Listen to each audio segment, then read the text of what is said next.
শেখ হাসিনা এবং তার পরিবারের নামে থাকা ৮০৮টি স্থাপনার নাম পরিবর্তন করেছে অন্তর্বর্তী সরকার।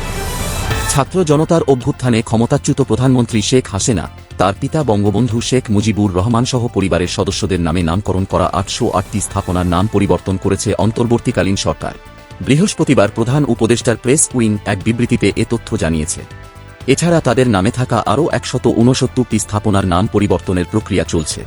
প্রেস উইংয়ের এক বিবৃতিতে বলা হয়েছে, বিগত সরকারের ১৬ বছরে দেশের ৯৭৭টি অবকাঠামো এবং প্রতিষ্ঠানের নাম সাবেক প্রধানমন্ত্রী, তার পরিবার এবং আওয়ামী লীগের রাজনীতিবিদের নামে প্রতিষ্ঠিত হয়েছিল, যেগুলো হল সেনানিবাস, বিমানঘাঁটি, নৌবাহিনীর জাহাজ, মেগাসেতু, সড়ক, স্থাপনা, স্কুল, কলেজ, বিশ্ববিদ্যালয়, হাসপাতাল, গবেষণা কেন্দ্রসহ বিভিন্ন প্রতিষ্ঠান।